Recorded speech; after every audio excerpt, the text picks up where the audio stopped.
Okay, I'm going to ask you something. I'm going to ask you to be brave and participate as we talk. Are you okay with that? Too bad if you're not. I'm bossy, so get used to it, okay? I believe that we learn better when we play.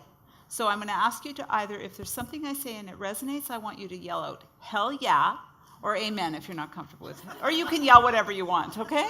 You're not mandated to that. Because I know for myself that I learn at the cellular level when I play. So I'm going to invite you to play. Do I? Yes, yes, yes. Hell yeah, I love that. So I'll start with, I am Joe. That is one of 19 names I've used, and I'll tell you a little bit about that in a minute. I'm a breakthrough expert.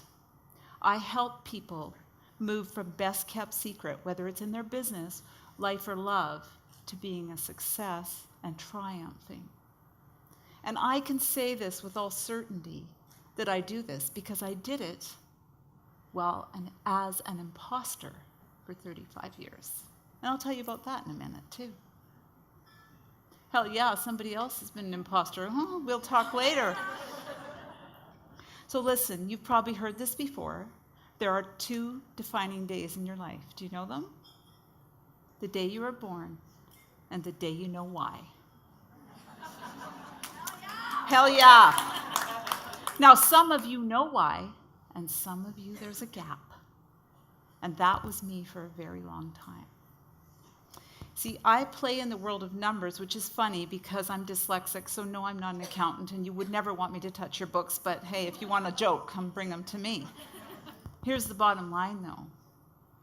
I play in the world of numbers because numbers meant everything to me. Numbers were a measure. I have 2 kids.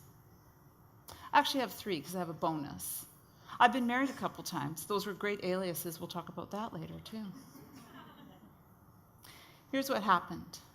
I was born into a family of severe mental illness. On a scale of 1 to 10, both my parents were 100. My father had PTSD, he was bipolar. My mom left home at 13, and she was never officially given a title, which I love that statement earlier, but she was extremely paranoid and suffered from depression. I was given an opportunity to go to a foster home to get some reprieve when I was 14 and a half. The best foster home, I was told. At that time, we quickly discovered that the best foster home was a guise to get girls into the home. I was assaulted and escaped, but not believed. And it would be a few years before the police would come back and say, "We believe you now." Why do you believe me now? What's changed? Do you know these 2 girls? Absolutely. Well, he's murdered Susan Duff. Susan was 12.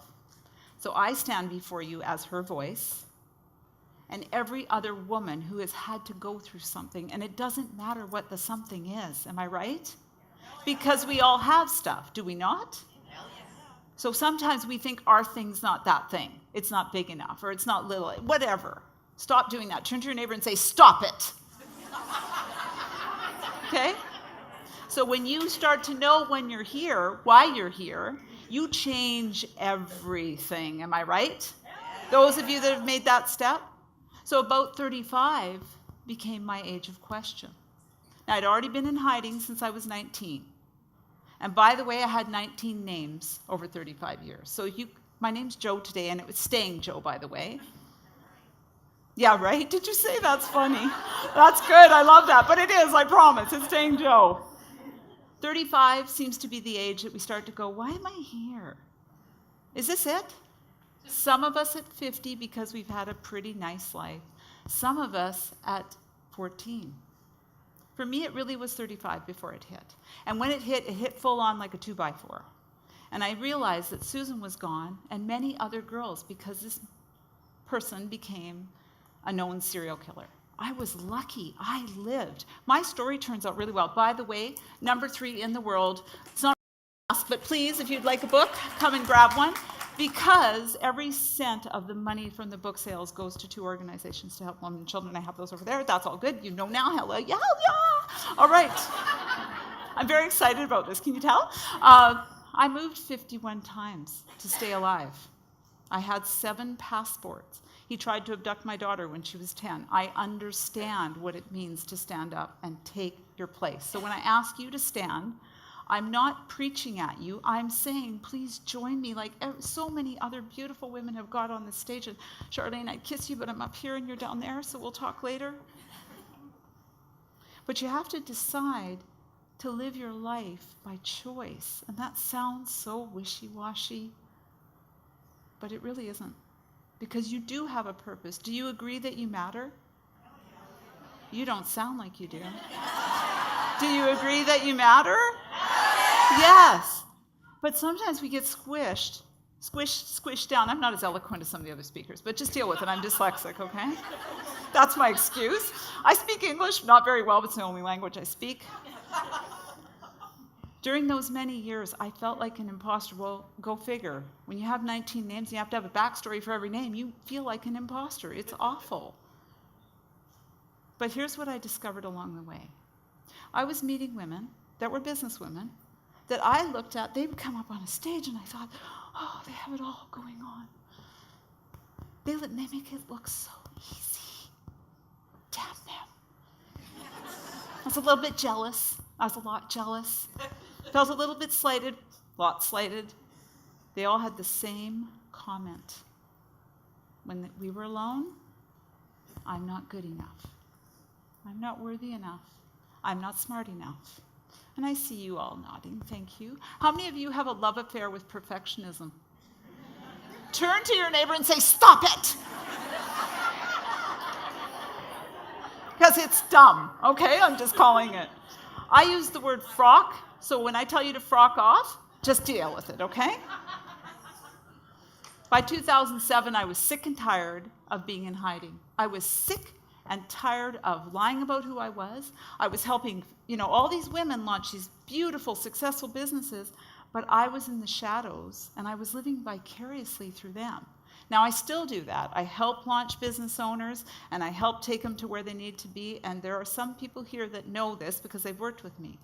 But the bottom line is now, guess what I did? I stood up for myself. So, it's really, hell yeah. Yes, one of you says hell yeah. Okay, there's one person in the crowd that loves this. Thank you. Oh, there's two of you now. All right, look, here's the bottom line. As messes go in childhood and life, I got a pretty good wheelbarrow. And I decided, just as many of you have as you came up here and spoke, and many of you, because I know you will have it too, that my mess was my message. That I could, in fact, change the world if I decided to embrace that thing full on, grab it by the horns, and say, come on, baby. Are you ready? Oh, you guys, seriously. Okay, did you know that women right now are starting businesses 3 to 1 to their male counterparts? To our gentlemen, hang on to your socks, okay? Guess what? That 5-year mark, we're twice as likely to succeed. That's a great thing, right? Hell yeah, but here's the negative. We have this thing called risk aversion. So we sit back and we wait and make sure. Analysis paralysis, anybody else? I've never had it. I am type A, and I am very good with being type A. I am known as a workaholic sometimes, and I'm okay with that. I don't need fixing. Just saying. I don't sleep more than 4 hours a night. I have problems with this. Ask anybody who's had to share a room with me. They get to dance with me at some point. So I'm going to ask you to think about what your big dream is, and I'm going to ask you to turn your eyes inward. Acknowledge where you've come from and accept it, and have the courage to stand up and take inspired action. And I'll ask you to join me in our revolution, which is the Frock-off revolution. Now open your eyes. I'm going to have you stand up for a second. I'm going to teach you a little trick that I think seals the deal, okay? So imagine if every time you learned something really cool or new and you could implement it in your life, you could seal it really quickly. Would that help? Yeah. All right. Put everything down out of your hands. I want you to do, I'm going to show you this. It's just like this. Very simple, no aerobics or anything.